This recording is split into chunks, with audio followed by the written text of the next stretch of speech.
Chapter 26 The Eskimos were advancing at a trot now over the open space. Philip was amazed at their number. There were at least 100, and his heart choked with a feeling of despair, even as he pulled the trigger for his first shot. He had seen the effect of Olaf's shot, and following the Swede's instructions, aimed for his man in the nearest group behind the main line. He did not instantly see the result, as a puff of smoke shut out his vision, but a moment later, aiming again, he saw a dark blotch left in the snow. From his end of the crevice, Olaf had seen the man go down, and he grunted his approbation. There were 5 of the groups bearing tree trunks for battering rams, and on one of these Philip concentrated the 6 shots in his rifle. 4 of the tree bearers went down, and the 2 that were left dropped their burden and joined those ahead of them. Until Philip stepped back to reload his gun, he had not noticed Celie. She was close at his side, peering through the gun hole at the tragedy out on the plain. Once before he had been astounded by the look in her face when they had been confronted by great danger, and as his fingers worked swiftly in refilling the magazine of his rifle, he saw it there again. It was not fear, even now. It was a more wonderful thing than that. Her wide-open eyes glowed with a strange, dark luster. In the center of each of her cheeks was a vivid spot of color, and her lips were parted slightly so that he caught the faintest gleam of her teeth. Wonderful as a fragile flower she stood there with her eyes upon him, her splendid courage and her faith in him flaming within her like a fire. And then he heard Anderson's voice. "They're behind the ridge. We got 8 of 'em." In half a dozen places Philip had seen where bullets had bored the way through the cabin, and leaning his gun against the wall, he sprang to Celie and almost carried her behind the bunk that was built against the logs. "You must stay here," he cried. "Do you understand? Here!" She nodded and smiled. It was a wonderful smile, a flash of tenderness telling him that she knew what he was saying, and that she would obey him.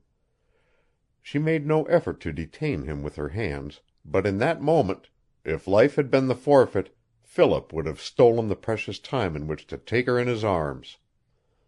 For a space he held her close to him, his lips crushed to hers, and faced the wall again with the throb of her soft breast still beating against his heart. He noticed Armin standing near the door, his hand resting on a huge club which, in turn, rested on the floor. Calmly he was waiting for the final rush. Olaf was peering through the gun hole again, and then came what he had expected, a rattle of fire from the snow ridge. The pit, pit, pit of bullets rained against the cabin in a dull tattoo. Through the door came a bullet, sending a splinter close to Armin's face. Almost in the same instant a second followed it, and a third came through the crevice so close to Philip that he felt the hissing breath of it in his face. One of the dogs emitted a wailing howl and flopped among its comrades in uncanny convulsions. Olaf staggered back and faced Philip. There was no trace of the fighting grin in his face now. It was set like an iron mask. "Get down!" he shouted. "Do you hear? Get down!" He dropped on his knees, crying out the warning to Armin in the other's language. "They've got enough guns to make a sieve of this kennel if their ammunition holds out, and the lower logs are heaviest. Flatten yourself out until they stop firing, with your feet toward 'em, like this." And he stretched himself out on the floor, parallel with the direction of fire. In place of following the Swede's example, Philip ran to Celie. Halfway a bullet almost got him, flipping the collar of his shirt. He dropped beside her and gathered her up completely in his arms, with his own body between her and the fire. A moment later he thanked God for the protection of the bunk.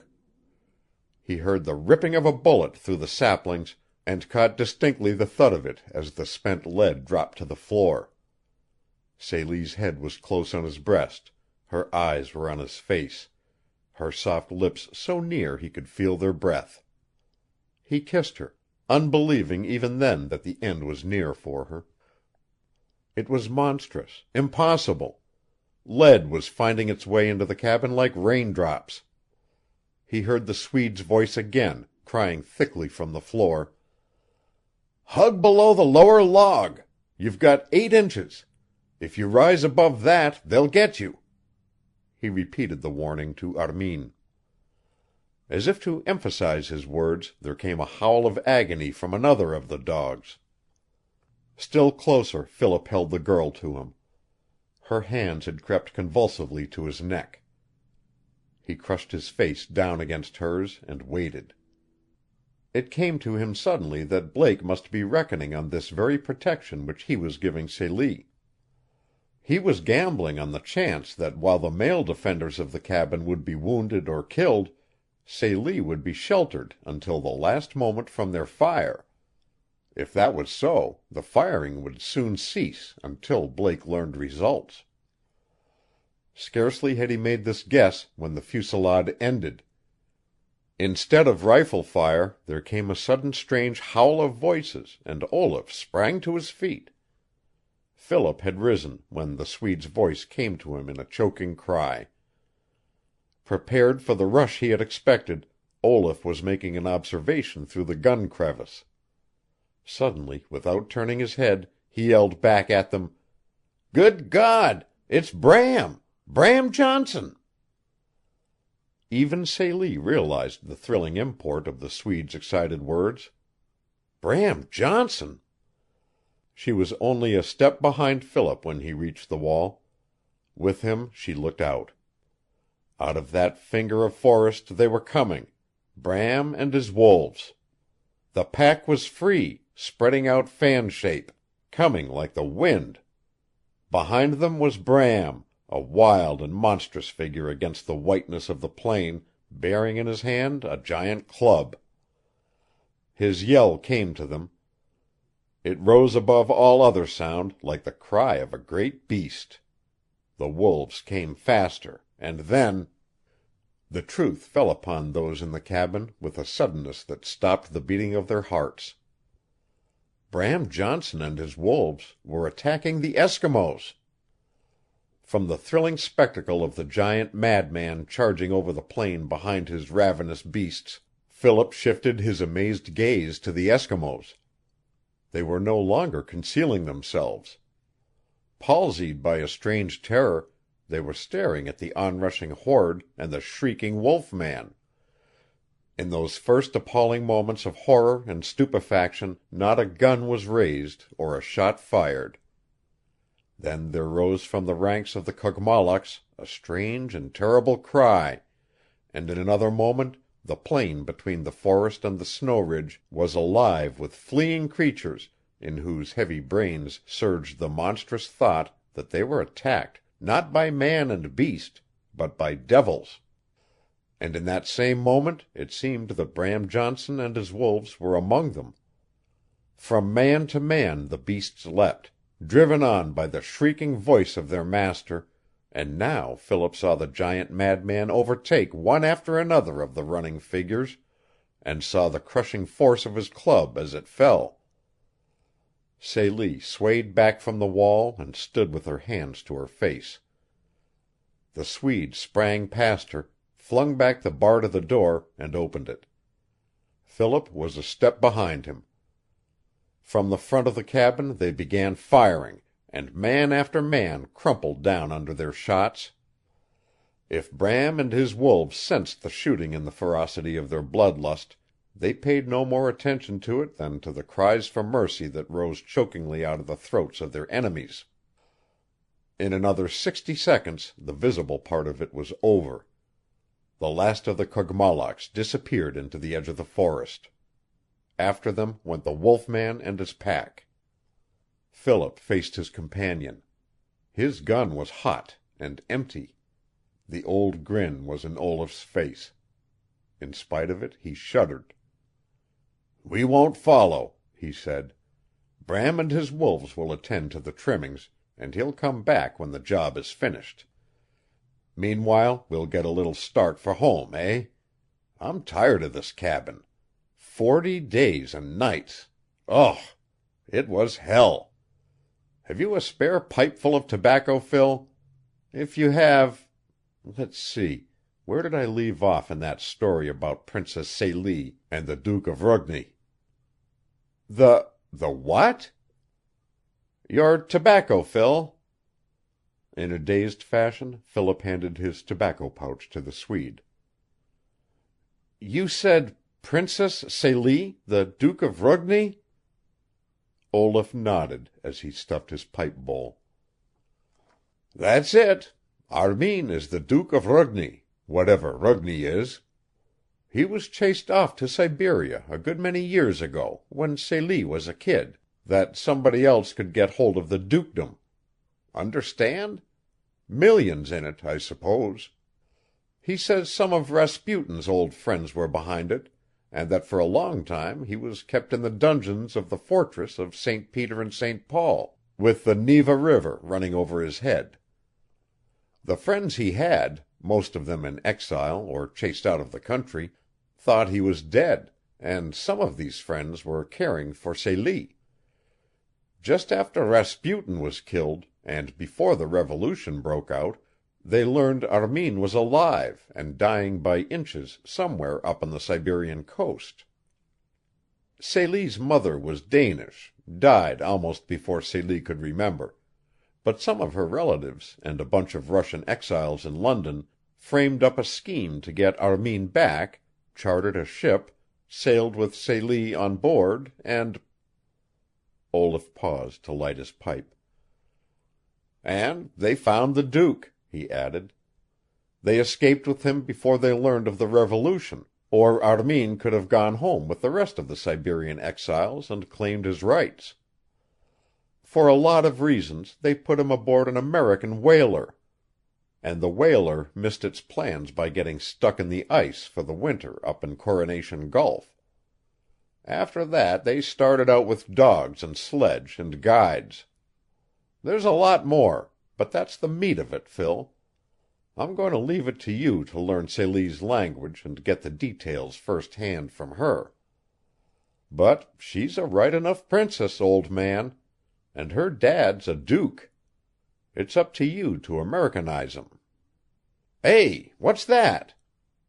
Célie had come from the cabin and was standing at Philip's side, looking up into his face, and the light which Olaf saw unhidden in her eyes made him laugh softly.